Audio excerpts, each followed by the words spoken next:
देखिए स्क्रीन दिख रहा है सबको।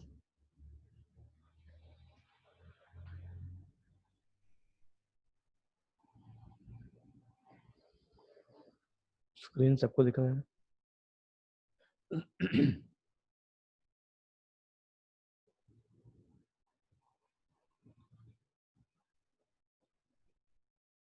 ठीक है। देखिए लास्ट टाइम आपको मैंने मेरे ख्याल से ये टर्शियल हाइलाइट तक बढ़ाया था। ठीक है, mono highlights, then primary, secondary और टर्शियरी किसको कहते हैं वो बताया था। देन नेक्स्ट हम देखेंगे आइसोमरिज्म में जो अल्काइल हाइलाइट्स हमको देखने को मिलता है वो किस किस टाइप के आइसोमरिज्म को दिखाता है ये। अभी आइसोमरिज्म काफ़ी सारे मैंने आपको 11th में बताए हैं। ठीक है, और मेरे ख्याल से मैंने आपको सारे लगभग बताए हैं। तो आपका काम है कि आपको रिवीजन करना होगा। ठीक है, ध्यान से सुनिए, आपको और आइसोमर रिवीजन करना होगा। और जितने भी आइसोमरिज्म है उसमें,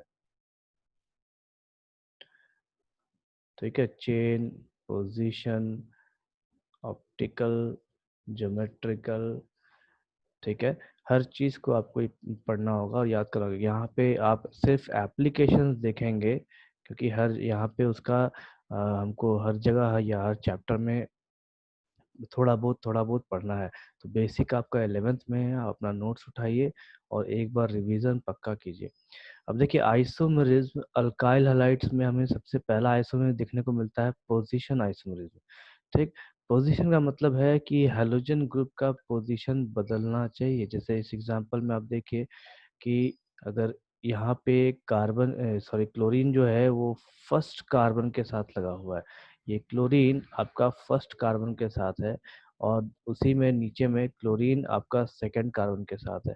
तो ये पोजीशन को बताता है। ठीक है, हाइड्रोजन के पोजीशन को समझाता है, इसीलिए इसे हम पोजीशन आइसोमरिज्म कहेंगे। फॉर्मूला हमारा सेम है, सिर्फ जगह की अदला बदली है। उसके बाद एग्जांपल्स आप देख लीजिए। तो 1 chlorobutane, 1 chloro 2 methyl propane, 2 chlorobutane, यहाँ पे हर जगह हमारे पास क्लोरीन का पोजीशन बदला हुआ है। देन डी का एग्जांपल है, यहाँ देखिए 2 क्लोरो 2 मिथाइल प्रोपेन, यहाँ पे भी आपको क्लोरीन का पोजीशन देखने को मिलेगा।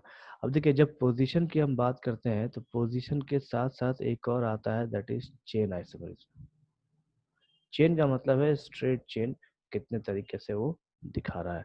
तो यहाँ पे 4 एग्जाम्पल है, ए, बी और सी और डी। तो चारों एग्जाम्पल्स में कौन कौन से एग्जाम्पल्स हैं, क्या शो करते हैं वो देख रहे हैं। जैसे ए और बी को आप देखिए तो ये हमको मिल, जब हम ए और बी को कंपेयर करेंगे तो ये हमें चेन आइसोमर्स का एग्जाम्पल को रिप्रेजेंट करेगा। जब ए और डी को हम कंपेयर करेंगे तो ए और डी हमें चेन एंड पोजीशन आइसोमर्स को रिप्रेजेंट करेगा। बी और डी की हम बात करेंगे जब, तो ये हमें पोजीशन आइसोमर्स शो करेगा। उसी तरीके से जब हम ए और सी को एक दूसरे से कंपेयर करेंगे तो हमें पोजीशन दिखेगा। ठीक है, जब बी और सी कंपेयर करेंगे तो हमें चेन और पोजीशन दोनों देखने को मिलेगा। और जब सी और डी को हम कंपेयर करेंगे तो हमें सिर्फ चेन आइसोमर्स देखने को मिलेगा। ठीक है, तो यहाँ पे आपको कंपैरिजन करके दिया जाता है। इस एग्ज़ाम में भी आपको इसी तरीके से आएगा, 2 एग्ज़ाम्पल्स होंगे, उसमें से आपको कहा जाता है कि ये एग्ज़ाम्पल्स कौन सा चेन आइसोमर रिप्रेजेंट करता है, कौन आइसोमेरिज्म सॉरी कौन पोजीशन आइसोमेरिज्म को रिप्रेजेंट करता है, इस तरीके से।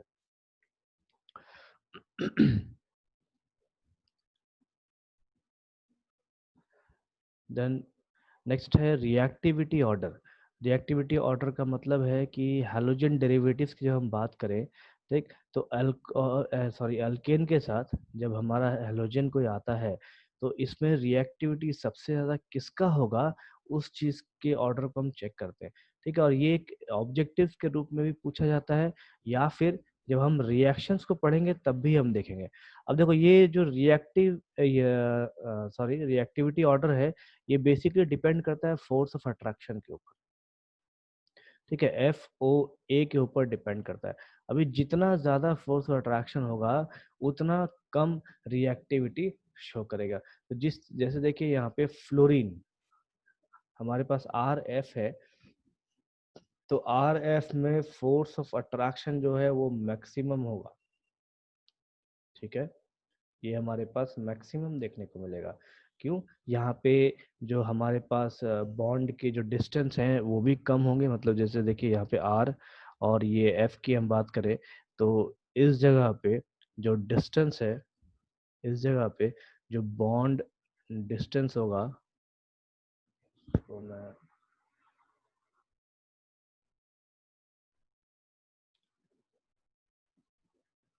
बॉन्ड डिस्टेंस जो है ये भी काफी कम होगा। इसके वजह से हमारे पास यहाँ पे इसके वजह से हमारे पास यहाँ पे फोर्स और अट्रैक्शन बढ़ जाता है। ठीक, पहला कंडीशन तो हम ये देखते हैं। दूसरा, फ्लोरीन जो है वो सबसे ज्यादा इलेक्ट्रोनेगेटिव होने की वजह से ये आर का मतलब आर जो यहाँ पे मिथाइल अल्काइल ग्रुप है, इसका इलेक्ट्रॉन्स भी अपनी तरफ खींचता है, तो इसके वजह से भी हमारा फोर्स अट्रैक्शन बढ़ा हुआ दिखेगा। ठीक, उसके बाद तीसरा कंडीशन क्या देखेंगे, जो फ्लोरीन का जो साइज है, ठीक है, साइज फ्लोरीन का काफी छोटा है। तो साइज हम कैसे याद रखेंगे? तो सबसे ऊपर में आता है फ्लोरीन, देन क्लोरीन, उसके बाद ब्रोमीन और फिर आयोडीन। ठीक है, तो साइज सबसे छोटा होने की वजह से ये फोर्स अट्रैक्शन ज्यादा लगाएगा। इलेक्ट्रोनेगेटिविटी सबसे ज्यादा है, इसीलिए फोर्स अट्रैक्शन ज्यादा लगाएगा। ठीक, बॉन्ड डिस्टेंस दोनों के बीच में कम होगा और इसके वजह से भी फोर्स अट्रैक्शन ज्यादा लगाएगा। तो जिसका फोर्स अट्रैक्शन ज्यादा होगा उसका बॉन्ड स्ट्रेंथ भी ज्यादा होगा। तो मैं यहाँ लिख रहा हूँ, force of attraction is directly proportional to bond strength. ठीक है, और अगर बॉन्ड स्ट्रेंथ ज्यादा होगा तो उस बॉन्ड को तोड़ने के लिए हमें काफी ज्यादा एनर्जी देना पड़ेगा। ठीक है, तो जब बॉन्ड को तोड़ने के लिए ही हमें सबसे ज्यादा एनर्जी देना होगा तो उसकी रिएक्टिविटी सबसे कम हो जाएगी। ठीक है, ध्यान से सुनिए, अगर फोर्स अट्रैक्शन ज्यादा है तो बॉन्ड स्ट्रेंथ ज्यादा होगा, और बॉन्ड स्ट्रेंथ ज्यादा होगा तो बॉन्ड ब्रेकिंग एनर्जी ज्यादा हो जाएगा। देखो मैं यहाँ पे वापस से एरो देके इधर लिख रहा हूँ, bond breaking energy will maximize. Bond breaking energy will maximize। ठीक है, और इस वजह से रिएक्टिविटी डिक्रीज करेगा।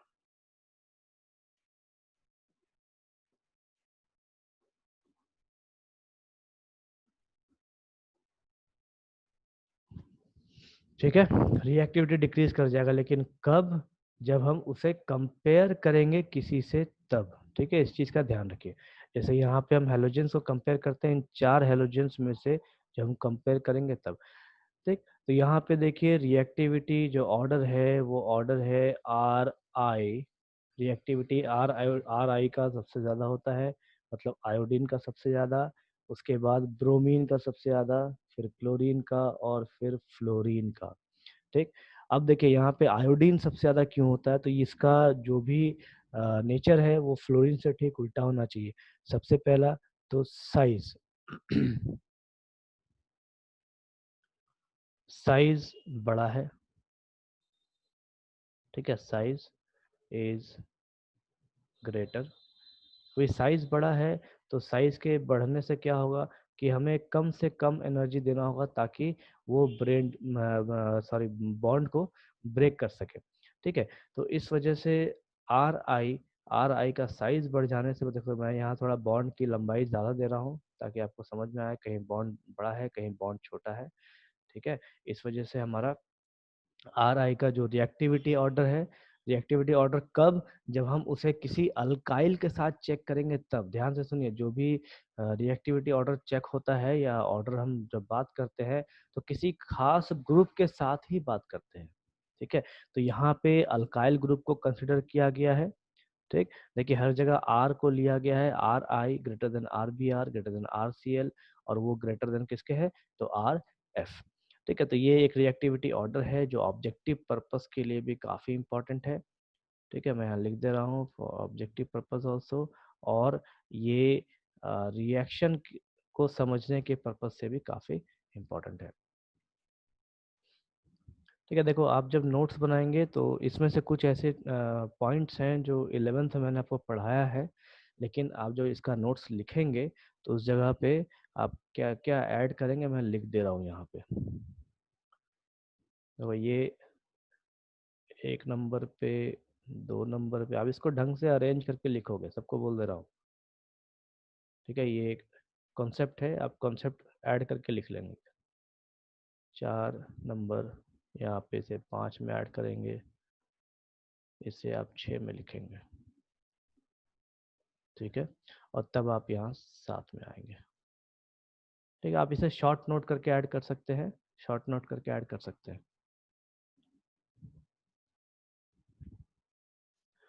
देन नेक्स्ट है, देखिए बॉन्ड एनर्जी वैल्यूज। यहाँ पे बॉन्ड एनर्जी वैल्यूज मैंने दे रखा है कि कार्बन और आयोडीन के बॉन्ड को तोड़ेंगे तो हमें कितना बॉन्ड चाहिए, सॉरी कितना एनर्जी चाहिए होगा।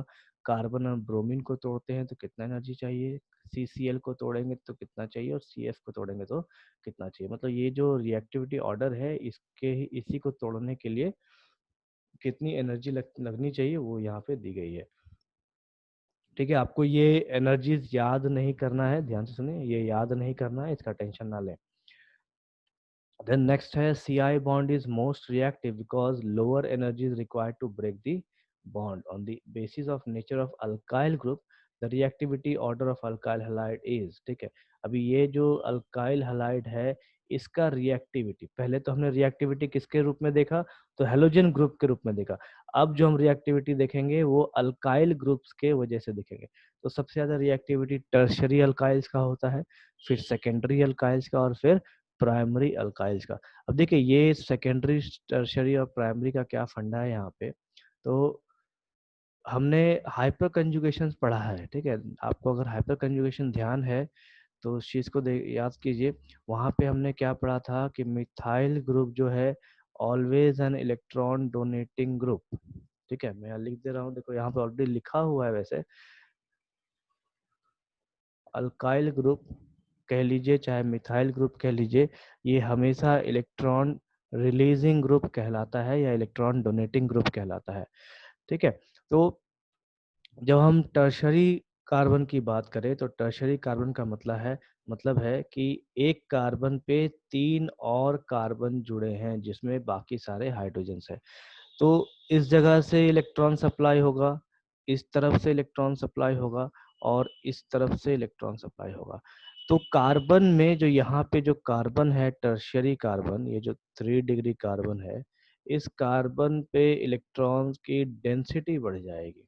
ठीक है, यहाँ पे मैं लिख देता हूँ, electron density increases, density increases. ठीक है, अब यहाँ पे इलेक्ट्रॉन की जब डेंसिटी बढ़ जाएगी तो होगा क्या कि जो हैलोजन है, हमको पता है हैलोजन की एक कैपेसिटी है इलेक्ट्रॉन्स खींचने की, मतलब इलेक्ट्रोनेगेटिविटी हैलोजेंस का ज्यादा होता है। तो ये क्या करेगा, कार्बन जहाँ पे इलेक्ट्रॉन की डेंसिटी ज्यादा है उसके इलेक्ट्रॉन्स को खींचेगा अपने तरफ। ठीक है, जिसको यहाँ पे एक एरो से दिखाया गया है, और ये मैंने आपको पढ़ाया है सारा। अगर आप चाहो तो आप अपना 11th का जो ऑर्गेनिक केमिस्ट्री है उसमें से आप निकाल कर देख सकते हो। इस जगह पे देखिए हमको क्या फॉर्म फॉर्म होता हुआ दिख रहा है, हमको यहाँ पे कार्बोकेटायन फॉर्म होता हुआ दिख रहा है। किसी को याद है कार्बोकेटायन? हमको यहाँ पे कार्बोकेटायन फॉर्म होता हुआ दिख रहा है। ठीक है, और यहाँ पे मुझे एक हैलोजन एनायन दिख रहा है, X-। ठीक, अब अब इतना बताइए आप में से कितनों को कार्बोकेटायन याद है?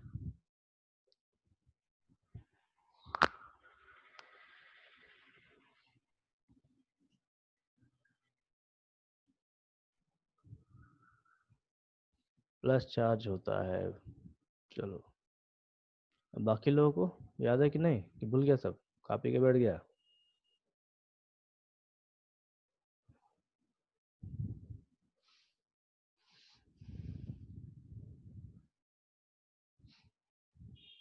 देखो जो चैप्टर हम पढ़ रहे हैं ना, आप एक चीज आप कर सकते हैं, कार्बन में नेगेटिव नहीं, पॉजिटिव चार्ज, एक पॉजिटिव चार्ज होगा।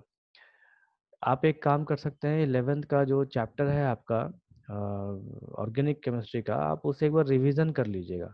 ठीक, रिवीजन में आपको क्या क्या रिवीजन करना है, तो आइसोमरिज्म, उसके बाद रिएक्टिंग स्पीसीज, ये दो चीज रिवीजन कर लीजिए। फिर रेजोनेंस को रिवाइज कर लीजिए। ठीक है, देखो मैं बोल रहा हूँ, आप टॉपिक चाहे तो लिख सकते हैं। आइसोमरिज्म, रेजोनेंस और रिएक्टिंग स्पीसीज, ये तीन चीजों को आप बढ़िया से रिवाइज कर लीजिए, आपको 12th में बहुत काम आने वाला है। ठीक है, और एक चीज और बोल दूं आपको कि ये फिजिकल केमिस्ट्री के जैसा नहीं है। ठीक, फिजिकल केमिस्ट्री में कैसा है, आपने एक बार थ्योरी समझ लिया, न्यूमेरिकल बना लिया, डेफिनेशन याद कर लिया तो आपका काम हो गया। यहाँ आपको बार बार रिएक्शंस लिख लिख के प्रैक्टिस करना होगा। ऐसा नहीं है कि आप सोचो कि मैं एग्जाम से 2 दिन पहले पढ़ लूँ या आज पढ़ लूँ तो 2 दिन 10 दिन बाद मुझे याद रहेगा, ये गलती कभी ना करें। क्योंकि आपको, आप ठीक 2 दिन के बाद रिएक्शंस भूल जाएंगे। और अगर आपको नहीं लगता है ऐसा तो आप ट्राई कर सकते हैं, आप अभी याद कर लीजिए और 7 दिन के बाद कोशिश कीजिए कि मैं याद मतलब उसे लिख लूं, तो 7 दिन के बाद आप कभी नहीं लिख पाएंगे। ठीक, ऑर्गेनिक केमिस्ट्री की एक खासियत है। अब देखिए यहाँ पे मैंने अभी आपको टर्शियरी बताया, देन इसी तरीके से हम सेकेंडरी को देख सकते हैं।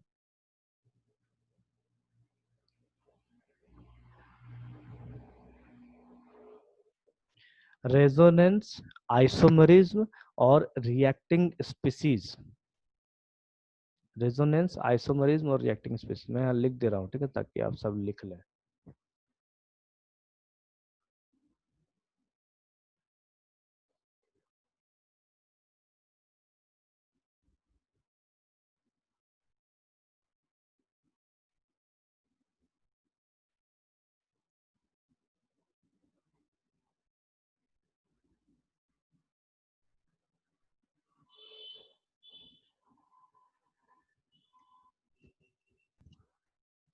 ठीक है, ये तीनों चीज इंपॉर्टेंट है, आपको 12th में लगेगा, इसलिए पढ़ लीजिए। देन देखिए यहाँ पे हमने टर्शियरी का देखा, अगर आप देखो सेकेंडरी को आप देखिए, तो सेकेंडरी हमको कैसा देखने को मिलेगा, इस तरीके से 2 कार्बन होना चाहिए। ठीक है, यहाँ पे एक हाइड्रोजन और यहाँ पे मुझे एक हेलोजन ग्रुप देखने को मिलेगा। तो ये जो CH3 है इधर पे, और यहाँ पे जो CH3 है, ये CH3 क्या करेगा, तो इलेक्ट्रॉन्स को इधर से इधर की ओर भेजेगा, मतलब कार्बन की तरफ भेजेगा, और इधर से कार्बन की तरफ भेजेगा। तो इस जगह पे इलेक्ट्रॉन की डेंसिटी बढ़ जाएगी। ठीक है, देखो मैं वापस से एरो करके यहाँ दिखा दे रहा हूँ, इलेक्ट्रॉन डेंसिटी इंक्रीज कर जाएगा। तो यहाँ पे जो कार्बन है, ये कौन सा कार्बन होगा, ये कार्बन हो जाएगा आपके पास 2 डिग्री कार्बन। ठीक है, तो हेलोजन क्या करेगा इस जगह पे, हेलोजन अपना एक इलेक्ट्रॉन तो लेके निकलेगा ही, साथ में एक कार्बन का इलेक्ट्रॉन भी लेके निकल लेगा। ठीक है, इलेक्ट्रोनेगेटिविटी के वजह से, और इसके ऊपर एक प्लस चार्ज छोड़ देगा इस तरीके से। ठीक, तो अब देखिए, जो हम बेसिकली क्या देखते हैं कि स्टेबिलिटी इलेक्ट्रॉन्स की कैसी होनी चाहिए। ठीक है, तो किसी के ऊपर इलेक्ट्रॉन्स अगर बहुत ज़्यादा है तो हम कहते हैं वो स्टेबल है, बहुत ज़्यादा मतलब जितना वो ले सकता है उतना वो होना चाहिए। तो यहाँ पे जो रिएक्टिविटी है वो सबसे ज़्यादा टर्शरी का इसलिए हो जाता है क्योंकि टर्शरी में फ्लोइंग इलेक्ट्रॉन्स बहुत ज़्यादा है। ठीक है, एज कंपेयर टू सेकेंडरी का, जब हम टर्शरी और सेकेंडरी कंपेयर करें तो टर्शरी का बहुत ज़्यादा है एज कंपेयर टू सेकेंडरी, और उसी में प्राइमरी का सबसे कम है। प्राइमरी में क्या हो जाएगा, तो एक कार्बन के साथ हाइड्रोजन जुड़ा हुआ होगा इसमें, और इसमें एक ही कार्बन या मिथाइल ग्रुप जुड़े होंगे। ठीक है, तो जो इलेक्ट्रॉन रिलीजिंग ग्रुप है प्राइमरी के लिए वो बहुत कम होगा। ठीक, क्योंकि एक ही अल्काइल ग्रुप है जो इसको इलेक्ट्रॉन दे रहा है, इसके वजह से इसकी रिएक्टिविटी कम हो जाएगी। ठीक, तो जब हम अल्काइल को याद करें तो हमारा जो रिएक्टिविटी ऑर्डर है वो इस तरीके से आएगा। ठीक है, यहाँ पे मैं लिख दे रहा हूँ इसको, this is also important for objective purpose.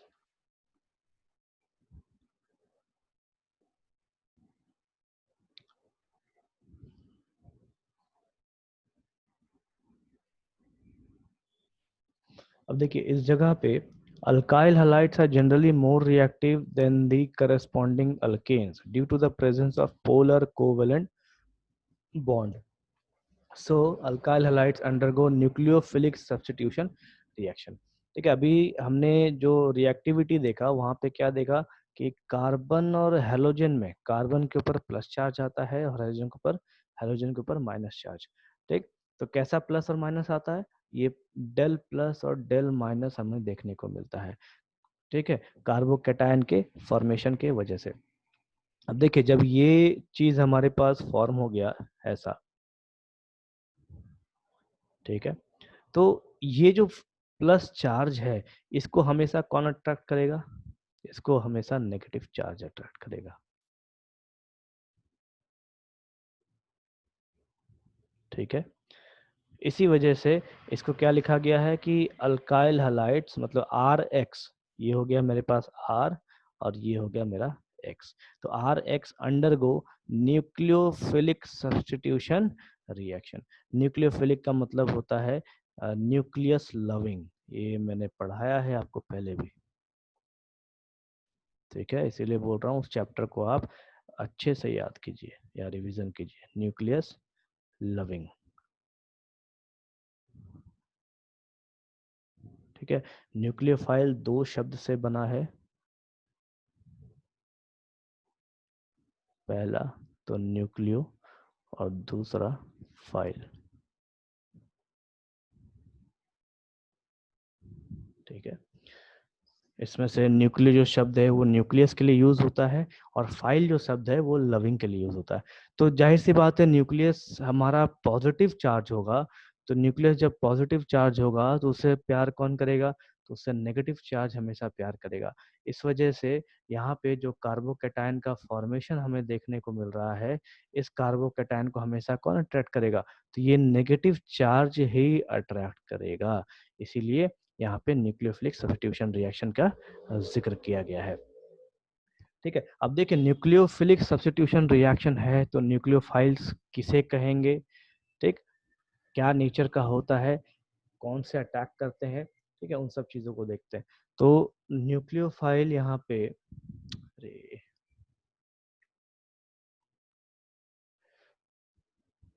Nucleophile की जब हम बात करें तो ये न्यूक्लियोफाइल हमारे पास तीन तरीके का होता है.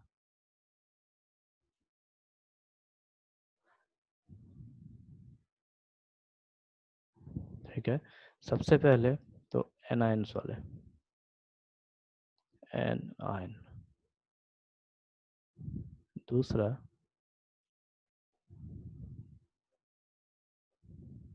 Lone pair. ठीक है, लोन पेयर जिसके पास होगा वो भी न्यूक्लियोफाइल कहलाएगा. तीसरा तीसरा डबल और ट्रिपल बॉन्ड.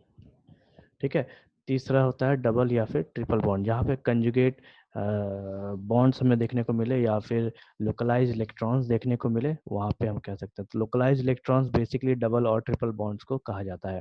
अब इसमें एक इंटरेस्टिंग चीज़ है कि इस जगह पे जो एनायन है, ठीक है, जो एनायंस हैं इन्हें हम कहते हैं स्ट्रॉन्ग न्यूक्लियोफाइल्स.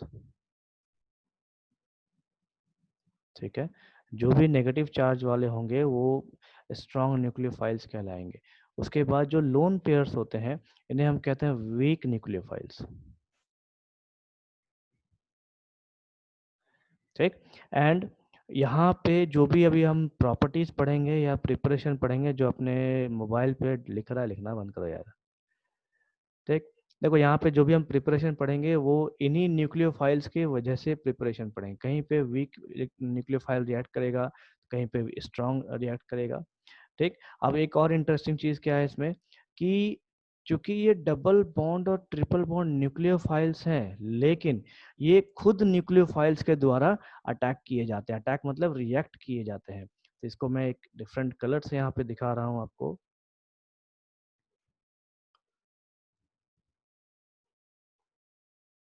ठीक है, ये इसको वीक भी अटैक करता है और इसको स्ट्रॉन्ग भी अटैक करता है.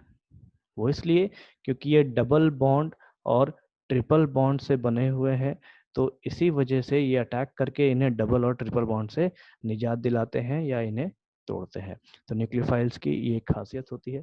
अभी स्ट्रॉन्ग की अगर हम बात करें तो आप देखो इसमें क्या क्या एग्जांपल्स हो सकते हैं। OH माइनस, ठीक है, ये एक तरह का आपका स्ट्रॉन्ग न्यूक्लियोफाइल हो जाएगा।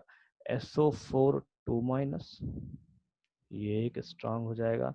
ठीक, उसके बाद NO3 माइनस, ठीक, ये आपके स्ट्रॉन्ग में गिनती आएगा। ठीक है, तो जितने भी आपको एनायंस देखने को मिले सब आपके स्ट्रॉन्ग न्यूक्लियोफाइल्स हो जाएंगे।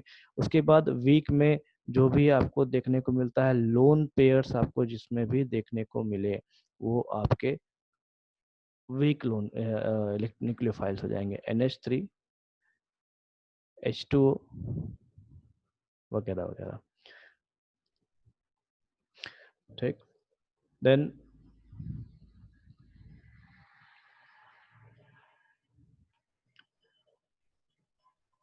यहाँ पे देखिए, the centre for attacking nucleophile is carbocation. तो कार्बोकैटायन जो हमारे पास फॉर्म होता है उसको न्यूक्लियोफाइल हमेशा अटैक करेगा। आप इस रिएक्शंस को कहीं भी कैसे भी लिख सकते हैं। देखो मैकेनिज्म अगर आप समझ गए तो रिएक्शंस आपको लिखना काफ़ी आसान हो जाएगा। ठीक है, अगर मैं न्यूक्लियोफाइल ऐड करूँ, मान लीजिए OH माइनस है प्लस, अगर ऊपर में जो हमने टर्शरी सेकेंडरी और प्राइमरी का जो भी हमने एग्जांपल देखा है, अगर उस चीज को हम यहाँ पे लेके चले इस तरीके से, ठीक है, मान लीजिए ये हमने सेकेंडरी का देखा लिया, तो इस जगह पे हमको क्या फॉर्म होके दिखेगा, C+, CS3,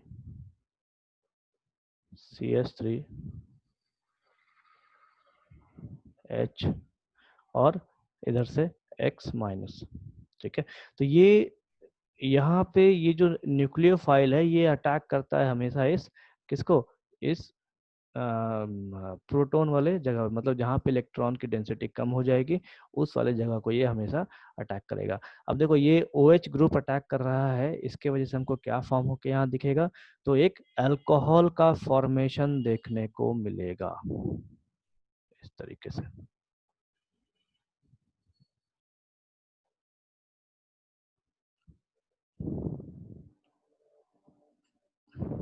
ठीक है, ठीक, तो ये मुझे एक अल्कोहल का फॉर्मेशन देखने को मिलेगा। अब देखिए ये जो OH माइनस है ये जनरली किससे निकल के आएगा, तो H2O से निकल के आ सकता है। ठीक है, H2O टूटेगा किस में, तो H प्लस और OH माइनस में। ठीक, तो यहाँ से जो H प्लस है, ये H प्लस अभी किसके पास जाना चाहिए, ये H प्लस मेरे पास जाएगा किसके, ये हेलोजन के पास। तो मुझे यहाँ पे एक HX का फॉर्मेशन करके देगा। तो इस तरीके से हम सभी रिएक्शंस को समझेंगे और सभी रिएक्शंस को पढ़ने का प्रयास करेंगे। अब देखिए रिएक्शंस में यहाँ पे कुछ इंपॉर्टेंट चीज़ें हैं। न्यूक्लियोफिलिक रिएक्शंस में जो इंपॉर्टेंट चीज़ें हम उसे कैसे लिख सकते हैं, तो सबसे पहला तो न्यूक्लियोफाइल,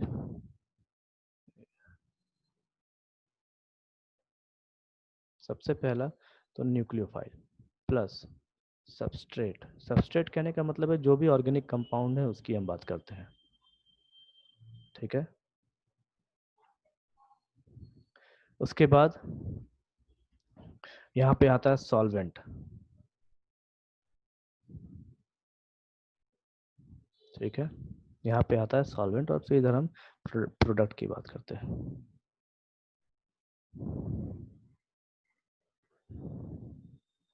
ठीक है, तो एक न्यूक्लियोफिलिक सब्स्टिट्यूशन रिएक्शन जो है वो इस तरीके से चलता है। न्यूक्लियोफिलिक का जो रिएक्शन है वो ये कंडीशंस को या इस पैटर्न को फॉलो करता है। ठीक है, यहाँ पे सॉल्वेंट है, सॉल्वेंट का जिक्र जो होता है वो हमेशा इनर्ट सॉल्वेंट के रूप में जाना जाता है। ये जो सॉल्वेंट है मैं यहाँ लिख दे रहा हूँ, this is always taken as inert solvent, always taken as inert solvent. ठीक है, इनर्ट का मतलब होता है कि ये सॉल्वेंट रिएक्शन में रिएक्ट नहीं करेगा, लेकिन वो रिएक्शन के लिए एक प्लेटफॉर्म तैयार करेगा, एक ऐसा प्लेटफॉर्म तैयार करेगा जहाँ पे ये न्यूक्लियोफाइल ठीक है, ये जो न्यूक्लियोफाइल हमने लिया है, न्यूक्लियोफाइल और सबस्ट्रेट दोनों रिएक्शन शो कर सके। ठीक है, तो सॉल्वेंट जो है वो बहुत तरीके का होता है। एक तो आपका पोलर सॉल्वेंट, एक होता है नॉन पोलर सॉल्वेंट, और इसमें भी बहुत सारे एग्जांपल्स हैं। तो पोलर वो हो जाएंगे जिसमें चार्जेस देखने को मिलेगा, नॉन पोलर सॉल्वेंट वो होंगे जिसमें चार्जेस देखने को नहीं मिलेगा। तो बिना चार्ज वाले जो सॉल्वेंट है वो ज़्यादातर बेंजीन, यूरिया, आयोडीन, यही सब होते हैं। जो पोलर वाले होते हैं उसमें वाटर, H2SO4, इस टाइप की चीज़ों को हम यूज़ करते हैं।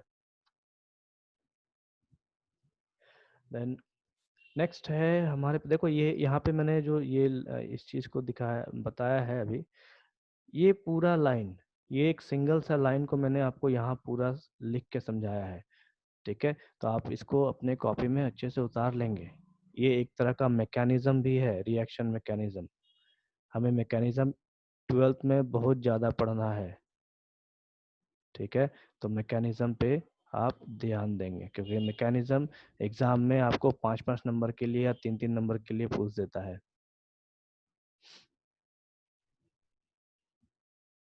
देन नेक्स्ट है हमारे पास general method of preparation of monohalide. ठीक है, यहाँ पे जो प्रिपरेशन दिखाया गया है वो मोनोहलाइड्स के लिए बात किया गया है, मतलब जिसमें एक हेलोजन ग्रुप आता है। ठीक, अब देखो यहाँ पे हमारे पास आर एच है। ठीक, आर एच यहाँ पे आप कुछ भी यूज कर सकते हैं, चाहे मीथेन यूज कीजिए, चाहे इथेन यूज कीजिए, प्रोपेन यूज कीजिए। ठीक है, कुछ भी आप यूज कर सकते हैं, क्योंकि यहाँ पे सिर्फ अल्केन्स लिया जा रहा है। तो ये जनरल रिएक्शन है, मेरे ख्याल से आप सबने पहले भी पढ़ा है। R H plus C L two, light के प्रेजेंस में हमको R C L plus H C L देखने को मिलेगा। अब इसका अगर हम मैकेनिज्म देखना चाहें तो मैकेनिज्म देखो हमको ऐसा दिखता है, सी एच। ठीक है, मैं देखो इसको इस तरीके से लिख दे रहा हूँ।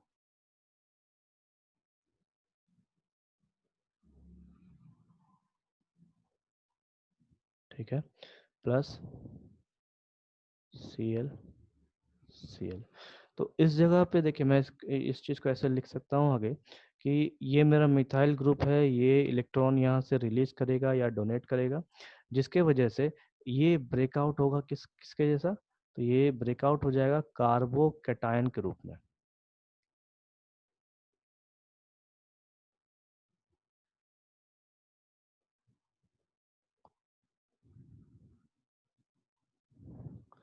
ठीक, ये तो पहला चीज हो गया, और यहाँ से क्या बाहर आ जाएगा, H प्लस बाहर आ जाएगा। उसके बाद ये ब्रेकआउट होगा फ्री रेडिकल्स के रूप में, Cl dot plus Cl dot. ठीक है, अब देखिए फ्री रेडिकल भी मैंने आपको बताया है क्लास 11th में, जो रिएक्टिंग स्पीसीज है वहां पे आपको फ्री रेडिकल भी देखने को मिलेगा। तो फ्री रेडिकल कब जनरेट होता है, जब दो सिमिलर एटम्स होंगे। ठीक है, जब सिमिलर एटम्स आपस में ब्रेकआउट करेंगे तो दोनों अपना अपना इलेक्ट्रॉन लेके बाहर हो जाता है। ठीक है, क्यों, क्योंकि दोनों एक दूसरे को अपना इलेक्ट्रॉन देना नहीं चाहता, दोनों के पास सेम पावर है, इस वजह से। तो हमको यहाँ पे क्या देखने को मिलेगा, Cl डॉट। ठीक है, ये जो ऊपर का Cl डॉट है जो अलग अलग हुआ है फ्री रेडिकल का, अब ये जाके अटैक करेगा इसको। ठीक, मैंने आपको क्या कहा था, न्यूक्लियोफाइल्स के लिए या तो पॉजिटिव सॉरी नेगेटिव चार्ज होना चाहिए, या फिर उसके पास इलेक्ट्रॉन खाली होना चाहिए जो रिएक्शन शो कर सके। तो यहाँ पे क्लोरीन का पास एक तो ये खाली इलेक्ट्रॉन है, उसके अलावा इसके पास लोन पेयर भी है। ठीक है, क्लोरीन के पास एक तो खाली इलेक्ट्रॉन है और उसके अलावा लोन पेयर भी है।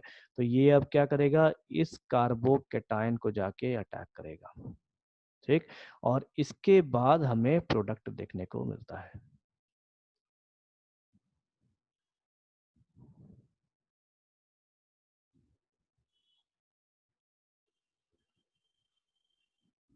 ठीक है, ये हमें प्रोडक्ट देखने को मिलेगा, और जो बाई प्रोडक्ट है वो क्या मिलेगा, तो HCl। ठीक है, तो देखिए यहाँ पे हमारा रिएक्टेंट प्रोडक्ट और बाय प्रोडक्ट दोनों हमें देखने को मिल रहा है। इस तरीके से हम प्रिपरेशंस को याद कर सकते हैं।